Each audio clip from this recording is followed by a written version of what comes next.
खूप साऱ्या विद्यार्थ्यांचे मला डिमांड येत होती आणि डीएम्स येत होते की सर आपण आता सगळं काही करतोय पण आमचा रुटीनच फिक्स नाही. मग रुटीन कसा फिक्स करायचा हे त्यांच्यासाठी तुमच्यासाठी मी घेऊन आलेलो आहे.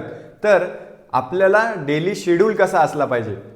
आता तुमचा एक शंका दूर करा का 12 तास अभ्यास करायची गरज नाही. 6 तास 4 तास 6 तास करा, पण तो अभ्यास कसा असला पाहिजे आणि कोणत्या वेळी कोणता अभ्यास केला पाहिजे हे सगळं आपण आज बघणार आहोत.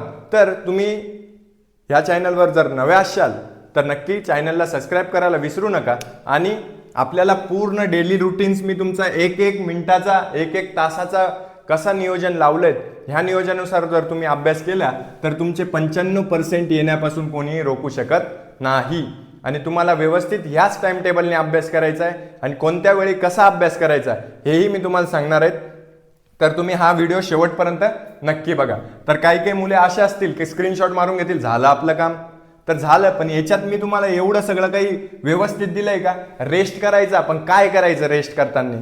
जर तुम्हाला MCQ सोडवायचे पण नेमकं काय करायचं, ब्रेक घ्यायचा पण कसा ब्रेक घ्यायचा, परत स्टडी करायचा, सायन्स म्हटलं तर सायन्सचं स्टडी कसं करायचा, हे सगळं व्यवस्थित तुम्ही व्हिडिओ बघा, लास्टपर्यंत बघा, तेव्हाच तुम्हाला समजणार आहे. तर आपल्याला सगळ्यात अगोदर सकाळी उठायची सवय लावायची आहे. Early to bed and early to rise. म्हणजे लवकर जर आपण झोपलो तर लवकर आपल्याला काय करता येतं, उठता येतं.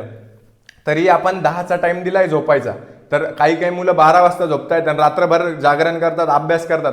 असं करू नका. तर बघा, सकाळी 5:30ला आपण उठलो, 6 पर्यंत आपले काय होतं, आवरावं लागते. आपल्याला आवराव्यामध्ये आपल्याला व्यवस्थित आपल्याला सगळे दिनचर्या असते, आपल्याला ती सर्व पूर्ण करावं लागते. ब्रश करावं लागतो, थोडंसं आपल्याला फ्रेश व्हावं लागतात. हे सगळ्या गोष्टी आपल्याला अर्धा तास दिलाय मी त्याच्यासाठी.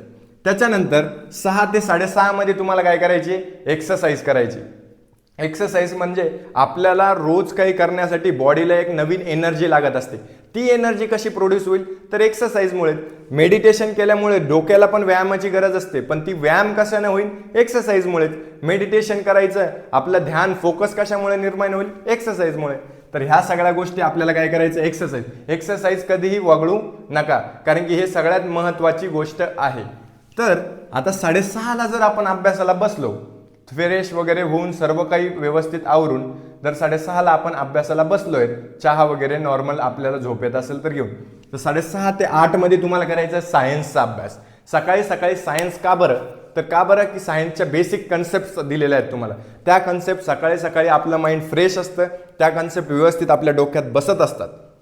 त्याच्यामुळे आपल्याला काय करायचं आहे, व्यवस्थित सायन्सचा अभ्यास करायचा. सायन्सचा अभ्यास नेमकं कसं करायचा, तर सायन्समध्ये सर्वात अगोदर आपल्याला जे काल दिलंय, जे काल झालंय ते वाचायचं.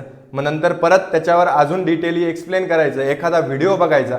आपलेच सायन्सचे लेक्चर सुरू होणार आहेत, तर त्याच चॅप्टरचे लेक्चर्स बघून घ्यायचं आणि मग असं तुम्हाला काय करायचं आहे, सायन्सचा अभ्यास करायचा. त्याच्यानंतर 8:30 ते 9 आता प्रिपेअर फॉर स्कूल. शाळेत जाण्या अगोदर आवरावं लागते ना, आंघोळ असते, बॅग पॅक करावं लागते, ड्रेस घालावं लागते. उठलक सुटलक तोंड घेऊन निघाले. काही मुलं जातात बाबा बुरशे, पण तुम्ही जाऊ नका. तर प्रिपेअर स्कूलला प्रिपेअर. आता मॅक्झिमम मला असा टाइम कळाला आहे की मॅक्झिमम जणांचा टाइम काय आहे, 9 ते 4 शाळेचा. आपले जे SSC महाराष्ट्रातले लोक आहेत तर त्यांचा 9 ते 4च टायमिंग सगळ्यांचा. कोणाचा 7 ते 12 आहे, कोणाचा 12 ते 5 आहे. 7 ते 12 असेल तर त्याच्यासाठी पण आपल्याकडे एक टाइम टेबल रेडी आहे. 12 ते 5 असेल तर त्याच्यासाठी पण एक टाइम टेबल रेडी आहे. डिस्क्रिप्शन बॉक्समध्ये आमच्या लिंक दिलेल्या आहेत, त्याच्यावर तुम्ही मेसेज करा आणि DM करा की सर टाइम टेबल 7 ते 12 नाही तर 12 ते 5 तुम्हाला टाइम टेबल मिळून जाईल. तर बघा, आता 4 ते 4:30 आलो आपण. आल्या डायरेक्ट इतके ध्यान असतं स्वामी विवेकानंद आहे की तुम्ही आल्या लगेच अभ्यासाला बसता नाही. थोडा तुम्हाला काय करायचं आहे, रेस्ट. थोडं थांबायचं, चहा पाणी घ्यायची, थोडा तोंड हातपाय धुवायचे आणि मग नंतर काय करायचं, 4:30 ते 6:30 तुम्हाला बसायचं आहे स्टडी. आता कशाचा अभ्यास करायचा, ह्या वेळेस काय राहतो, आपली बॉडी थकलेली असते. त्यावेळेस तुम्हाला करायचा आहे अभ्यास मॅथ्सचा, गणिताचा. म्हणजे काय, इंटरेस्टिंग डोकं लावायचं राहतं. तर त्याच्यात काय होतं, याच्यात तुमची झोप येणं थोडीशी उडते. आणि अर्धा तासात शेवटी याचा 1.5 तास जर केला आपण, आपल्याकडे 2 तास आहे ना, तर ह्या अर्ध्या तासात तुम्हाला काय करायचं, स्कूलचा अभ्यास करायचा. स्कूलमधून देता ना होमवर्क हे ते लिहायला, तो करून घ्यायचा. नंतर 6:30 ते 7 मध्ये अर्धा तास ब्रेक घ्या. ब्रेक भरपूर दिलेत तुम्हाला, अनलिमिटेड ब्रेक दिलेले आहेत, आरामशीर करा. तर ब्रेक घेतल्यानंतर तर ब्रेकमध्ये पण तुम्हाला परत एकदा चहा घ्यायची असेल चहा घ्या, थोडंसं फिरून यायचं असेल, घरचे कामं पण ऐकावं लागतात आपल्याला, दळण आण, हे कर ते कर, पाणी भरून आण, तर हे सगळं ब्रेकमध्ये करून घ्यायचं. परत 7 ते 8:30 रिव्हिजन करायची. आपण जे केलंय हे सगळं केलंय सायन्स मॅथ्सचं त्याची रिव्हिजन करायची.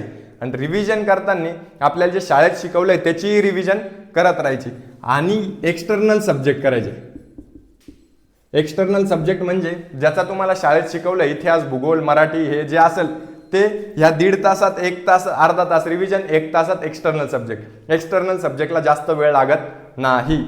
तर आता 8:30 ते 9, 8:30 ते 9 मध्ये काय करायचं? डिनर. जेवतात ना रात्री, पोटभर जेवायचंय. रात्री पोटभर जेवले की थोडंसं वॉक वगैरे 20 मिनिटं जेवायला लागतात, 10-1 मिनिटं चक्कर मारून घ्यायचं. लगेच आपल्याला 9 ते 10 मध्ये बसायचं अभ्यासाला. अभ्यासाला बसताना आता संध्याकाळचा 1 तास आहे, हा सगळ्यात मोठा प्रोडक्टिव्ह तास आहे. तर ह्या तासात काय करायचं? MCQ सोडवायचे. जेवढे आपल्याला MCQ भेटत आहेत, सायन्सचे असो, मॅथ्सचे असो, इंग्लिशचे असो, नाहीतर मराठी, इंग्लिश, जे पण असो, जितके MCQ आपल्याला सोडवता येईल, प्रत्येक मिनिटाला एक जरी सोडवला तर आपले MCQ होत आहेत 60. एका दिवसात होत आहेत 60 MCQ. एका महिन्यात किती होतील? 30 × 60 सायंत्रिक 1800 MCQ होत आहेत. आणि आपला पूर्ण संपायला किती दिवस बाकी आहे? अजून 165 दिवस. आपण 160च घेऊ. 160 × किती झाले? 60. म्हणजे सायन्स आहे 6 6 36, 6 1 6, 7 8 9, 9600. 9000, जवळपास 10,000 MCQ आपले होऊन जातील. आणि 10,000 MCQ मधून आपल्याला मिनिमम 100 जरी आले तरी तुम्ही CETत पण चांगला स्कोअर करतायत, पुढे चालून CETत पण, आणि इथे पण 10th मध्ये चांगला स्कोअर करतायत. हे कन्सिस्टन्सी मॅटर करते, सातत्य मॅटर करतं. जे गोष्टी तुम्ही सातत्याने करतायत आणि 12 तास अभ्यास करशाल, आज करशाल आणि उद्या तुम्ही झोपशाल, जाऊ द्या काल लई झालेलं आहे, हे चुका करू नका. रोजच करा, 4च तास करा, बेस्ट करा. तर 10 ते 5 तुमची झोप घ्या. 10 ते 5 मध्ये 7 ते 7.5 तास तुमची झोप होते. झोप ही सर्वात महत्त्वाची असते. दुसरा दिवस जर तुम्हाला नवीन दिवसाची सुरुवात करायची तर एनर्जीची गरज असते. आणि दुसऱ्या दिवशी सुरुवात करायला तुम्हाला पॉवर असली पाहिजे ना शरीरात, शरीर एकदम तयार झालं पाहिजे. तर 7 ते 7.5 तास तुम्ही झोप घ्या. आता हा तुमचा डेली रुटीन आहे. आपण बघा आता इथे काय करतोय आपण? स्टडी. इथे किती झाले आपले? 2 तास. परत स्कूल वगैरे झालं आपलं आणि स्टडीचे इथे झाले 2 तास. परत आता रिव्हिजनचं इथं झाला 1.5 तास. आणि परत MCQ हा झाला 1 तास. म्हणजे 2 आणि 2 4 5 6, जवळपास 6.5 तास तुमचा काय होतोय? अभ्यास होतोय. कळतं तरी तुम्हाला किती व्यवस्थितरित्या आपण तुमच्यासाठी एक टाइम टेबल प्लॅन केलाय. ह्याच टाइम टेबलने जर तुम्ही वर्क करत असलात तर 95% तुमचे कुठेही गेले नाहीत, ही माझी शुअरिटी तुम्हाला. तर तुम्ही व्यवस्थितरित्या असा अभ्यास चालू ठेवा आणि चॅनलला सबस्क्राईब करून ठेवा, बेल आयकॉनलाही प्रेस करून ठेवा की असे नवीन व्हिडिओज तुमच्याकडेपर्यंत पोहोचतील. आणि ह्याच व्हिडिओमधून तुम्हाला वेगवेगळं नॉलेज तुम्हाला गेन करायला भेटेल. आणि अशाच व्हिडिओसाठी नक्की आमच्यासोबत जॉईन करून राहा. आणि तुम्हाला काही प्रॉब्लेम्स असतील तर डिस्क्रिप्शन बॉक्समध्ये आमचा नंबर आहेच, त्याच्यावर तुम्ही आम्हाला कॉल करून, मेसेजेस करून तुमचे प्रॉब्लेम्स विचारू शकतात, डिस्कस करू शकतात. आणि जर व्हिडिओ आवडला असेल तर नक्की लाईक, शेअर, सबस्क्राईब करा. आणि जर तुम्हाला याच्यापासून काहीतरी फायदा भेटेल, काहीतरी बेनिफिट भेटणार असेल तर नक्की मला yes or no, yes sir or no sir comment बॉक्समध्ये कळवा.